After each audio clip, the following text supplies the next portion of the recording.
On est en 2010. Je fais un concert sur l'île de la Réunion.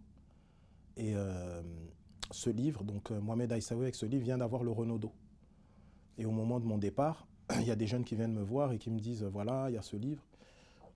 Et on aimerait le mettre en scène au théâtre. Et on aimerait bien que ce soit toi qui le mette en scène.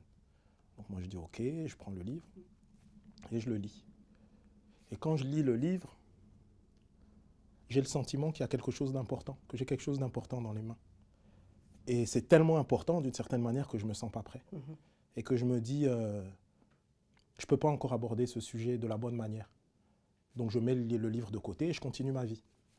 Et ce qui se passe, vous le savez peut-être, à Nantes, dans la période des commémorations, donc l'esclavage et les abolitions, la ville est dédiée, puisque Nantes était un port négrier, etc. Donc ils ont un musée de l'esclavage qui est important, ils ont un mémorial qui est important.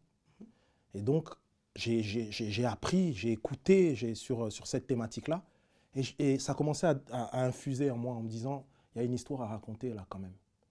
Juste après ça, il y a les gens de Fox Searchlight qui me contactent, parce qu'il y a un film qui venait d'acquérir, qui s'appelle Birth of the Nation, qui est réalisé par l'acteur, réalisateur, metteur en scène, producteur Nat Parker, autour de la figure de Nat Turner, cet esclave qui s'est révolté en Virginie, etc. Je vois le film me bouleverse.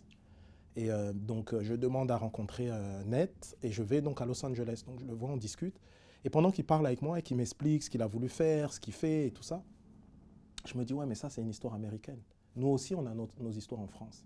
Et c'est à ce moment-là qu'Étienne Comar, l'un des producteurs, me contacte et il me dit, voilà, j'ai un livre dont j'ai acquis les droits et je voudrais que tu mettes en scène pour le cinéma. Moi je dis ok, c'est quoi? Et il me tend le livre donc, de Mohamed, l'affaire de l'esclave Fursi, 10 ans quasiment jour pour jour, après que les gamins me l'aient tendu. Sauf que là j'étais prêt. Ouais. Je savais ce que je devais faire, je savais comment je voulais raconter, je savais esthétiquement comment ça devait être, et surtout, je savais que je devais en faire à la fois un outil pédagogique, mais aussi un objet artistique de réconciliation.